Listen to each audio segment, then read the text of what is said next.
In the fading light of the twilight zone, a scarred giant of bone and muscle patrols the slope, built to turn the last scraps of sunlight into speed. Out here, soft muscle and coiling arms can rival steel and bone if each pulse of water is spent with care. Two very different bodies share one slow-moving river of prey, each trying to carve out a slice without exhausting the engines that keep them alive. From a distance,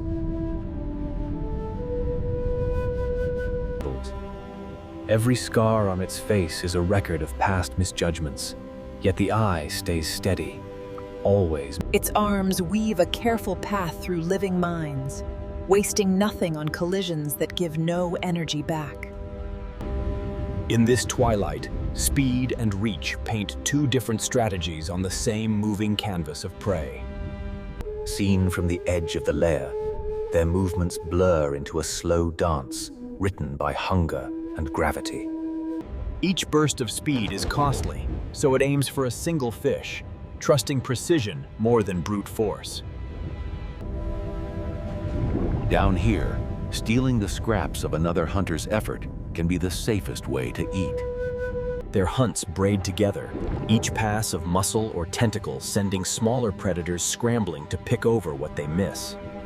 From lower down, the whole feeding band becomes a bright ceiling of risk that must be visited but not lingered under for too long. Its body is a bank account of stored energy, and every burst leaves the balance lower, demanding another successful strike. It spends long minutes almost still, letting the living river of prey wash past rather than chasing it outright. Sometimes their strategies collide, forcing both hunters to adjust in mid-strike or risk turning each other into accidental obstacles. Where they focus too long, the band frays and thins, forcing them to travel farther or dive deeper to find the next patch of light. The margin for error narrows with depth. A single misjudged curve can trade a full belly for a wound that costs more than it feeds. Push too far below the band and the twilight becomes a desert, where each pulse of muscle must be counted carefully. To keep hunting tomorrow, both must retreat toward denser prey, leaving behind scars in the band that will only slowly smooth out. From the deep below, their hunger-lit paths look like brief, wavering streaks of light against the seamount's long shadow.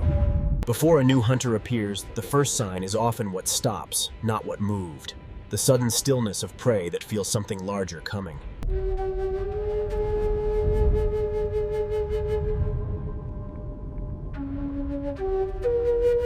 A hunter big enough to eat hunters moves in, its body written with old battles against prey they'll fought back hard.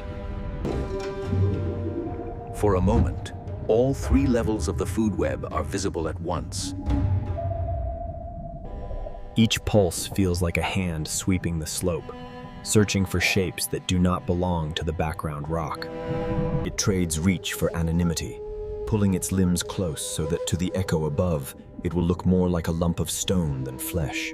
No one wants to be caught in the whale's main beam, so the giant slips sideways, gambling that the moving gap in prey will steer it elsewhere.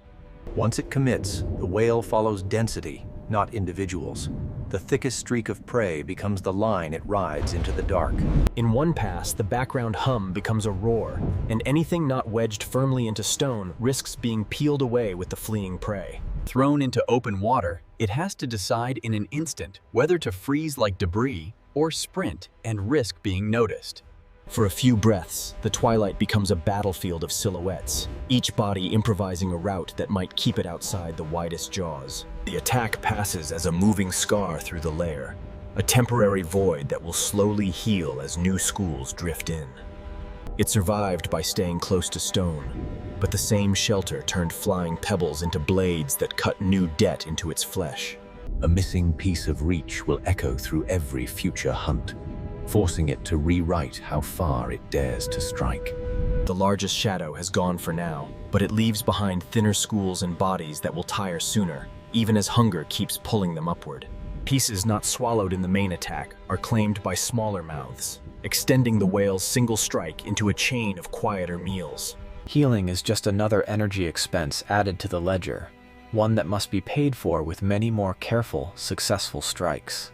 It experiments with new timing, trading long, sweeping grabs for quick jabs from safer positions in the shadow of stone. They settle back into a shared routine, their paths staggered just enough that direct collisions are less lively, each carrying. On the scale of the ocean's night, even these giants strokes in a repeating pattern